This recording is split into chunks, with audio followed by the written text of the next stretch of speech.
no ekosūdzu, Floris Jors.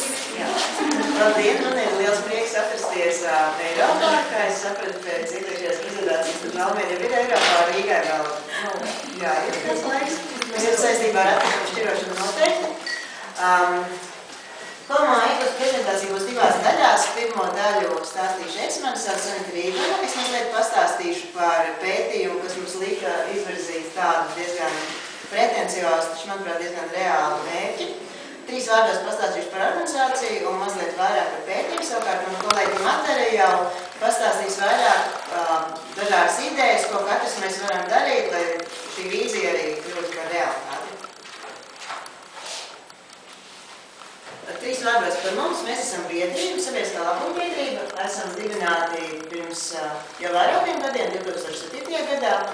Apgrieziens uzņēmām pērnajā gadā, rīkoja 2 sociālās kampaņas, pirms tam mums bija tādas mazāk rakstura aktivitātes un tāds viens lielāks projekts, par kuru es arī gribu mazliet pastāstīt. Tas bija, ka cilvēki iebraucot Štapēlā vai vairākās citās vietās varēja par brīvu paņemt kafijas maisus, lai tie paši atkritumi nemētāt uz riņķi, jo ir tādi nepieklājīgi cilvēki izmet atkritumus vienkārši pa logu. Un tad viņiem bija iespēja salikt viņus papīra maisiņā, pašiem pēc tam jau, kad piebrauc pie konteineru, tad izmest.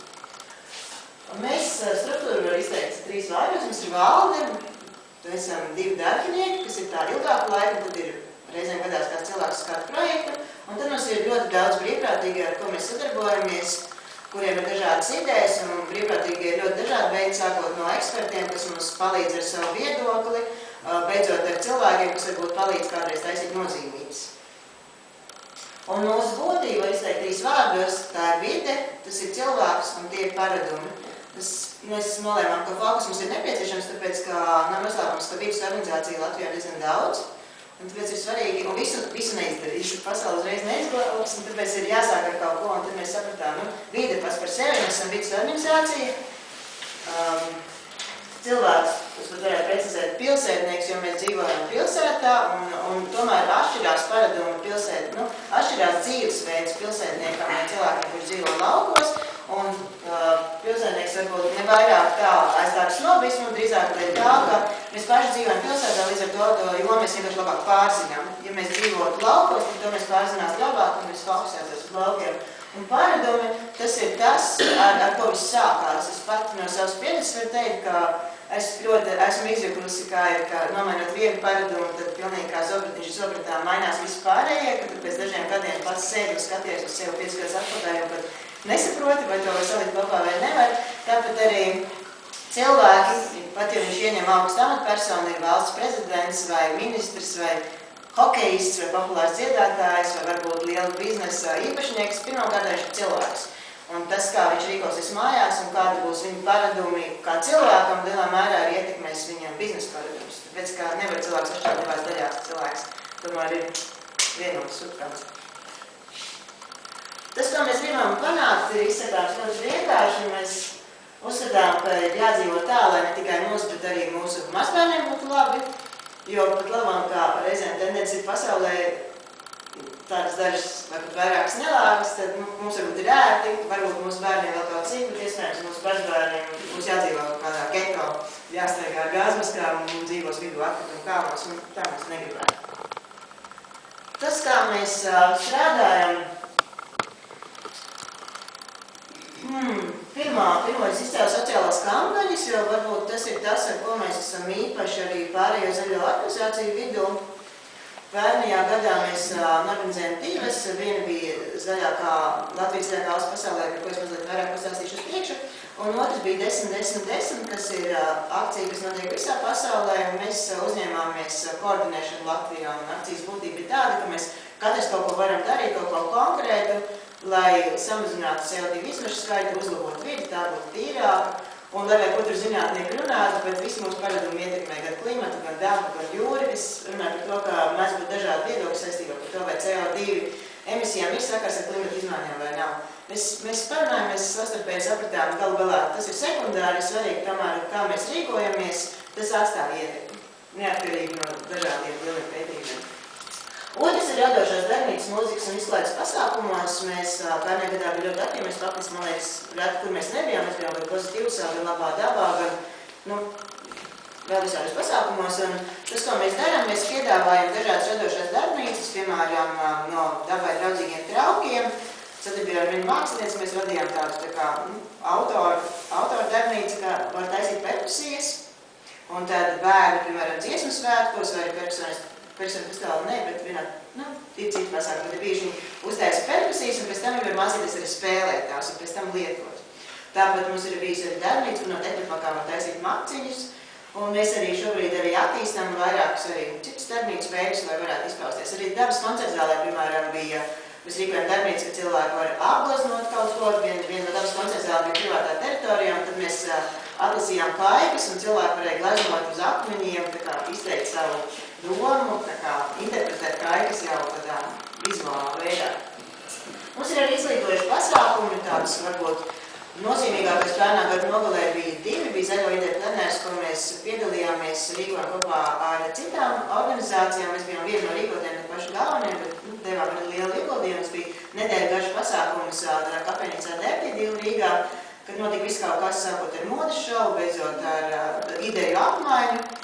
Un otrs tāds lielāks pasākums pērnā gadā bija sadarbībā ar Zinātnes akadēmiju. Viņiem ir tāds tā kā formāts Zinātnes kafejnīca, kur apmēram reizi mēnesī viņiem notiek dažādi pasākumi, kurā piedalās zinātnieki, kas no sākuma noprezentē savu skatījumus konkrētam tēmu, un pēc tam cilvēki var uzdot dažādas jautājumus un apmainīties ar viedokļiem. Un mēs ierosinājām, ka varētu būt tēma bioplasmas, tas ir arī mūsu no biedrības viens no tā kā tādiem tēmām, kas mums interesē, jo mēs uzskatām, ka Latvijā par to vajag runāt vairāk, tas ir viens no materiāliem, kuram mēs redzam nākotni. Un tad šī diskusija arī bija ļoti labi apmeklēta un ļoti auglīga. Tad tā ir izglītojuša informācija, un mūsu mājaslapā vai sociālās tīklos mēs esam diezgan moderni, mēs esam faktiski visur. Mēs esam Twitterā, Facebookā, draugiem, YouTube, un pat labam arī attīstām divus blogus krievvalodīgai auditorijai. Jo mēs uzskatām, ka jāiet tur, kur cilvēki ir, un ir labi iet pasākumos, ir labi sadarboties citiem, bet ir labi arī būt internetā, jo tāda ir realitāte, ka cilvēki to apmeklē, tāpēc ir svarīgi apmainīties ar viedokļiem tur un publicēt informāciju arī tur. Mums ir sadarbības projekti ar mēdījiem, piemēram, tūlīt aprīlī iznāks mūsu māju vidas pielikums, kur mēs devām savu ieguldījumu, gan iesakot saturu, gan arī vairākus rakstus mēs pašas arī gatavojam. Tā kā pērciet. Man nemaksā par reklāmu. Vēl ir bibliotekā. Un arī, protams, tā ir sadarbība ar līdzīgi domājušiem. Mēs esam atvērti jebkuram, vai tas ir vai tā privāta persona, vai tā ir valsts iestāde, pašvaldība, vai uzņēmums, vai cita biedrība. Ja kāds redz ideju, kas varētu tā kā sapasēt ar mūsu skatījumu, ar mūsu tā kā ideoloģiju, tad mēs esam atvērti sadarbībai jebkādā veidā. Mēs varam palīdzēt, vai mēs varam kopīgi uztaisīt kādu projektu, vai mēs varam ar savu dalību, vai varbūt ar saviem resursiem atbalstīt kādu pasākumu. Nu, ne naudas, bet drīzāk cilvēku, vai ar kaut kādām idejām vai pieredzi. Nu, mazliet par Latvijas zaļāko valsts pasaulē. Mēs atradām pētījumu tādu ļoti interesantu un diezgan respektablu, jo to veic Jēlas universitāte. Un proti, 2008. gadā Latvija bija 8. zaļākā valsts pasaulē. Un mazliet tālāk satos pastāstīšu sīkāk par katru no šiem punktiem. 9. gadā mūsu vieta mazliet jau sašūpojās, mēs bijām tikai 21. Un tad mēs skatījāmies, kāpēc, un atklājām 4 pozīcijas, kur mēs esam vāji. Un tad mēs domājam, vai iespējams kaut ko darīt ar mūsu ikdienas paradumiem, lai to mainītu. Ir skaidrs, ka, protams, izmaiņas notiek vismaz 3 līmeņos. Ir valdības līmenis, kas pieņem dažās normatīvos apsināt kaut kādu vidi, lai mēs varētu dzīvot un uzņēmēt darbību varētu darboties. Tie ir uzņēmēji, kas kaut ko ražo, vai tirgotāji, kas tirgojās. Un tie esam mēs, kas galu galā esam arī visās abās iepriekš minētajās jomās. Tad 3 vārdos, kas tad ir EPI, jeb EPI, pareizi angliski. Tas ir kvantitatīvs pētījums, tās nav fokus grupas, tās nav iedzīvotāju aptaujas uz ielām, tas ir savs pētījums, tiek analizēti dati. Un kāpēc mēs skatījāmies 8. un 10. gadu pilnīgi vienkārši? Tāpēc, ka rezultāti ir publicēti internetā. Ja kurš no jums tos var apskatīt mūsu mājaslapā, ja ieiet komā.lv, tad uzklikšanas zaļo Latviju mēs esam arī ievietojuši links, tā kā paši varat izpētīt un pārliecināties. Un pētījumā tiek analizēti 25 kritēriji par katru valsti. Pētījums ir diezgan apjomīgs, tas ir pār par 300 lapas pusēm. Man ir arī datorē, kāds grib var aizsūtīt. Un kā Latvija izskatās uz pārējo valstu fona? Ņemot vērā, ka valstis, kas ir aplūkotas, ir diezgan daudz, tas ir, ja man atmiņa nebija apmēram 200, tad vienalga, vai tā ir 8. vai 21. vieta, tas ir ļoti labs rādītājs.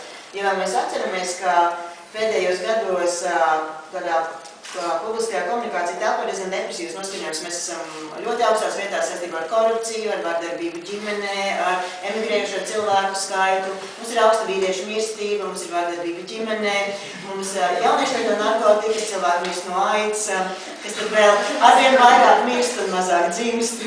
Valdība zog, uzņēmumi tiek slēgti.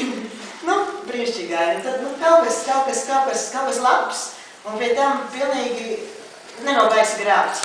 Un kas man liekas ir arī ļoti tāda grūta lieta gan cilvēkiem, gan arī tādām lielākām kopienām apzināties tos resursus, kas ir. Man liekas, tā ir diezgan tipiska parādība.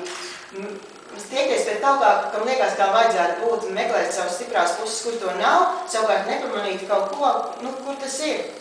Un mūsu vājais posms ir viss veselība, tas ir viss, kas saistīts ar, piemēram, ar atkritumu šķirošanu, tas ir viss saistīts ar sistēmām, ko vēl var uzlabot. Savukārt tas, kas mums ir tas, ko mēs varbūt esam jau tā pieraduši un pat nepamanām. Tā ir faktiski, lielā mērā tā ir arī daba. Tā ir bioloģiskā daudzveidība Latvijā, tā ir ļoti augsta. Un mums ir arī ļoti labs gaiss. Ja jau detalizētāk, tad skatoties šo pētījumu, tur, lai savākt 100%, viņi analizē vairākus dažādus rādītājus. Un, piemēram, salīdzinoši ar citām valstīm, un salīdzinoši, tas atskaites punkts tiek ņemts tā kā viņu kritēriju. Es nepazīstos, es salīdzinoši ar citām valstīm, bet ņemot kā atskaites punktu kritērijas un iespējamo lielāko punktu skaitu, mums meža kvalitāte un daudzums, gaisa kvalitāte un ozona kvalitāte ir maksimāli rādītāji. Tad ziņā mēs dzīvojam ideālā vietā. Un ūdens kvalitāte un pieejamība arī ir ārkārtīgi augstā līmenī, un kritums gadu laikā arī ir neliels tikai par 5%. Tā kā vēl joprojām tie rādītāji ļoti augsti.